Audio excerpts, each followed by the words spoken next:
خصوصا على سيدنا مولانا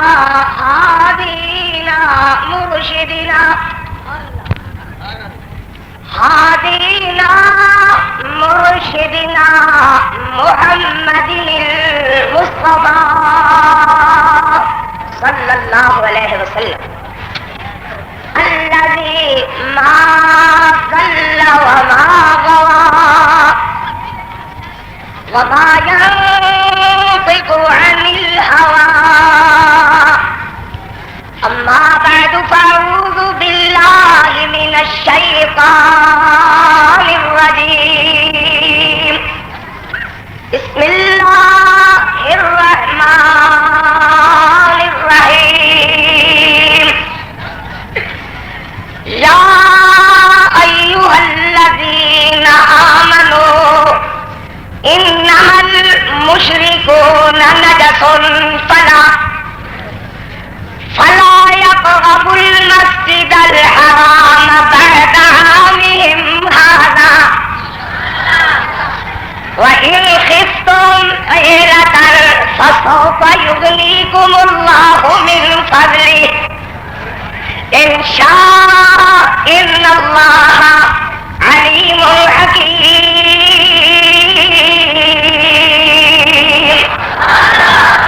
صدق الله مولانا العظيم وصدق رسوله النبي الكريم اللهم صل على محمد وعلى آل محمد وبارك وسلم عليه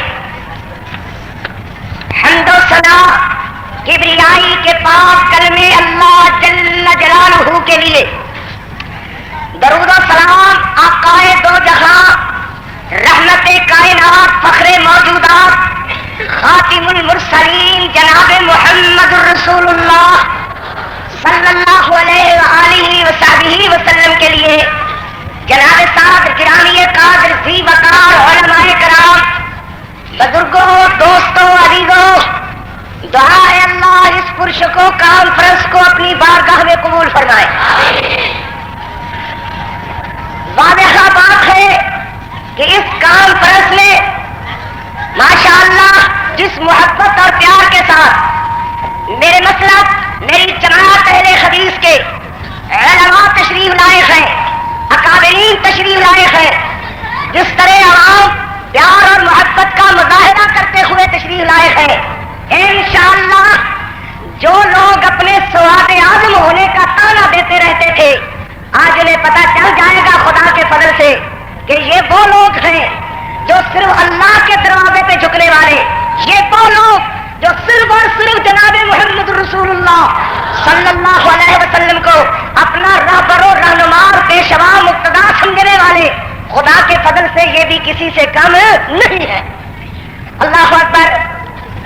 ایک دفعہ یوں ہوا کہ یہ چھوٹا سا پیا ہوتا ہے نا جو گھونسلے بناتا ہے درختوں پر، جس کا عجیب سا گھونسلہ بنا ہوا ہوتا ہے، اس کے گھونسلے کے نیچے ہاتھی آ کر درخت کے ساتھ اپنا جسم ملنا شروع کر دیتا تھا۔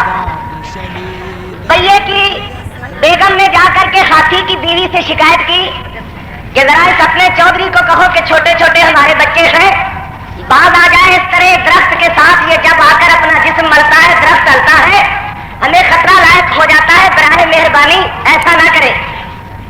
یہ اپنی پنجابی سمجھ لو، کہنے لگی نہیں جا نہیں جا، کتنے اسی چودھری کسے تسی بئیے چھوٹیاں چھوٹیاں چڑیاں، انہیں اپنے بئیے نو کیا پھر ان کر اج ذرا تھوڑا جنا اپنی طاقت کا تو بھی مظاہرہ کر، بس اتنا کر کے ہاتھی دے کن وچ جا کر کے داخل ہو جا۔ وہ چھوٹی جی چڑی ہاتھی دے کن وچ بیا داخل ہویا تے انہیں تھوڑا جنا ہرمین کانفرنس والا مظاہرہ کیتا، تل مل مچ گئی، بو کھلا گیا، اللہ اللہ فبہت الذی کفر بن گیا ہے، مارے مارے پھر رکھا ہے۔ اور صاحبہ کہتی ہے کہ خدا کے لیے کرم کرو، انشاءاللہ اللہ کے فضل سے اہل حدیث ساتھیوں نے اس بات کا تہیہ کر لیا ہے کہ جس طرح ہم نے اپنے مسلک حقہ اہل حدیث کے لیے پورے ملک میں ہی نہیں دنیا کے گوشہ گوشہ میں، گلی گلی، نگر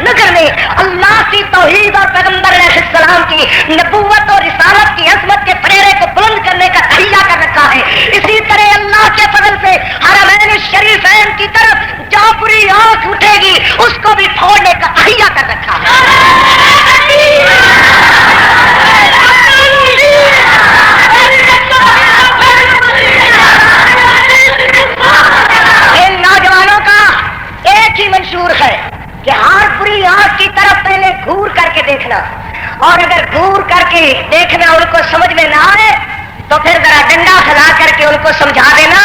اللہ ان بادلوں کو، ان نوجوانوں کو اور صلاحیتیں نصیب فرما، اور ان اکابرین کو مولا اپنی رضا رحمت کے لیے ان کی قیادت کی توفیق عطا فرما. خون دل دے کے نکھاریں گے رخ برگ گلاب، ہم نے گلشن کے تحفظ کی قسم کھائی ہے. یہ وہ لوگ ہیں جو اس عزم کے ساتھ نکلے ہیں کہ جس طرح ہمیں اپنا مسلک پیارا ہے اسی طرح اللہ کا گھر پیارا ہے اور پیغمبر دو عالم کا در پیارا ہے. جس طرح ہم یہ برداشت نہیں کرتے کہ کوئی بندہ توحید کے خلاف آواز اٹھائے، کوئی بندہ نبی علیہ السلام کی سنت کے خلاف آواز اٹھائے، اسی طرح رب کعبہ کی قسم ہے، کائنات کے پانی کی قسم ہے، کعبہ کے ذرہ ذرہ کے لیے، مسجد نبی کے ذرہ ذرہ کے لیے اللہ کی قسم جانے نچھاڑ کر دیں گے. کسی کو یہ اجازت نہیں دیں گے کہ اس کی بے حرمتی کرے. تو میں نے جو آیت کریمہ پڑھی اس میں اللہ تبارک و تعالیٰ نے ارشاد فرمایا ایمان والو، سبحان اللہ، ایمان اور کفر کا جوڑ نہیں ہے، اسلام اور شرک کا جوڑ نہیں ہے. فرمایا انما المشرکون نجس، سمجھ لو کہ مشرک پلید ہے، مشرک پلید ہے. فلا یقرب المسجد الحرام بعد عامهم هذا، آج کے بعد ان کو مسجد حرام میں آنے کی اجازت نہیں ہے. ان کا داخلہ کعبۃ اللہ میں ممنوع ہو گیا ہے. کس نے فرمایا؟ مالک الملک نے فرمایا.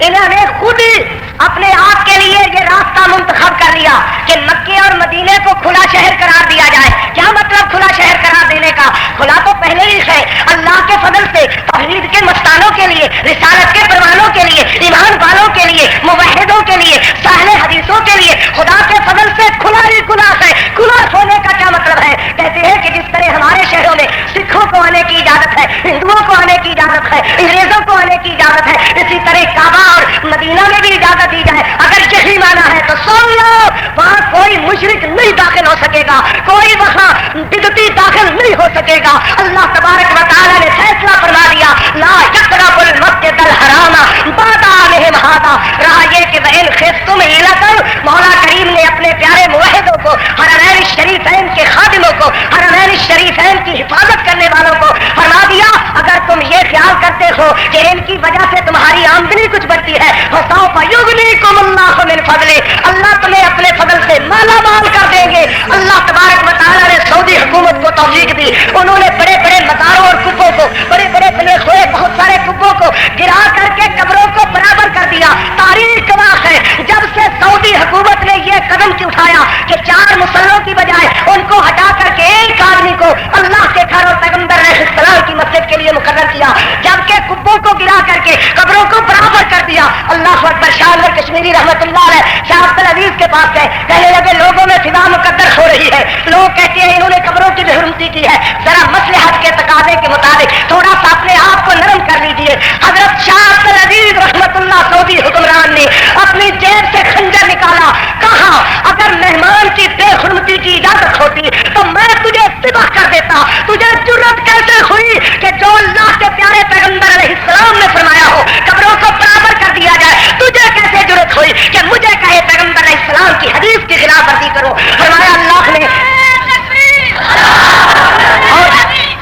اور یہی وجہ ہے کہ جب ان لوگوں نے اللہ کے حکم کے مطابق اللہ کے حکم کی فرما برداری میں شرک و بدعت کی آواز کو ہمیشہ کے لیے سعودیہ سے ختم کیا، فَسَوْفَ يُغْنِيكُمُ اللَّهُ مِنْ فَضْلِهِ، اللہ نے انہیں مالا مال کر دیا.